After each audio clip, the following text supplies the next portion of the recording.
بسم اللہ الرحمن الرحیم۔ السلام علیکم۔ آپ یوٹیوب چینل دیکھ رہے ہیں، میں توکل حسین ہوں۔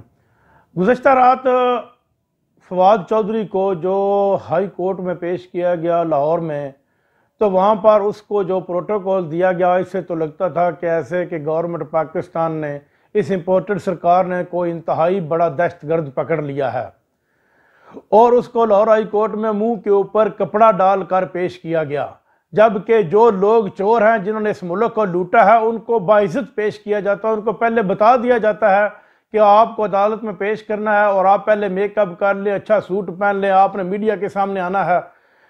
بہت حیرانگی کی بات ہے کہ اس طرح اگر ناانصافی اس ملک میں ہوتی رہی تو یہ ملک کی بربادی آخری سانسوں میں داخل ہو چکی ہے۔ اس طرح کی ناانصافی تو کسی بھی معاشرے میں نہیں ہے جو پاکستان میں اب شروع ہو چکی ہے۔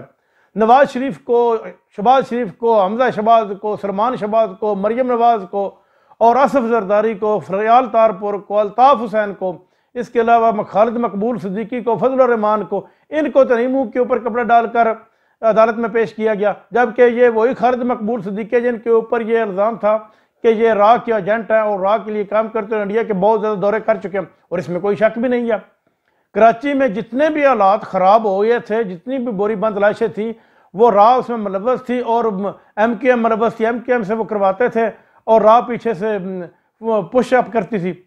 یعنی کہ اس قدر اگر ناانصافی یہ حکومت کرتی رہی تو اس ملک کا صرف اور صرف خدا ہی حافظ ہو سکتا ہے۔ لیکن پھر بھی فواد چودھری کے حوصلے بلند ہے۔ انہوں نے کیا کہا سلیکشن کمیشن کو کہ یہ نون لیگ کا منشی ہیں، تو ایک تو صرف انہوں نے صرف خود کہا، لیکن آج 22-23 کروڑ عوام ساری کی ساری کہہ رہی ہے کہ یہ الیکشن کمیشن کے منشی ہیں۔ انہوں نے کہاں کا ثبوت نہیں دیا، جہاں بھی بات ہوئی ہے، جو بھی کام ہوا ہے، انہوں نے منشی ہونے کی ثبوت دیا ہے، کیونکہ انہوں نے ہمیشہ اپنی سائیڈ نون لیگ یا یک طرفی ڈالی ہے۔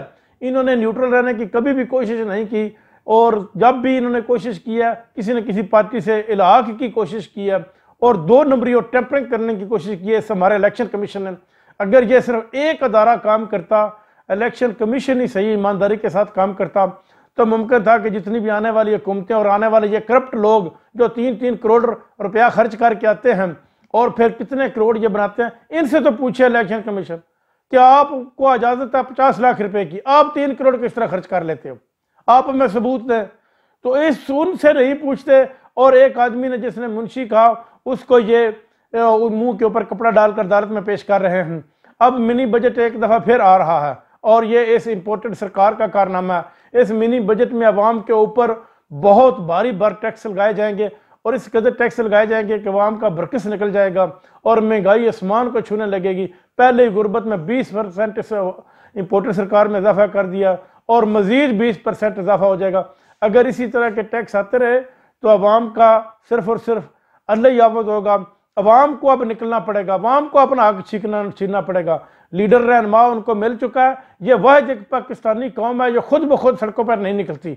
کسی بھی ملک میں اگر حکومت کسی عوام کے اوپر ظلم کرتی ہے تو عوام خود بخود سڑکوں کے اوپر نکلتی ہے، لیکن یہ پاکستانی قوم کو پتہ نہیں کیا عادت پڑ چکی ہے کہ یہ بغیر لیڈر کے خود بخود سڑکوں میں نہیں، خود بخود الیکشن کمیشن کا گھراؤ کریں، خود بخود پارلیمنٹ کا گھراؤ کریں، خود بخود ان ایم این اے اور ایم پی ایز کی رہائشوں کا گھراؤ کریں، جو بڑے بڑے انہوں نے محل بنا رکھے ہیں، سابقہ وزیر اعظموں کی رہائشوں کا کریں۔ اس کے علاوہ خود بخود یہ آپ نکلیں اور اپنا حق چھین کر رہیں، تو پھر یہ پتہ چلے گا کہ یہ پاکستانی قوم اب قوم لیکن اب ان کو ایک قوم بننا ہوگا۔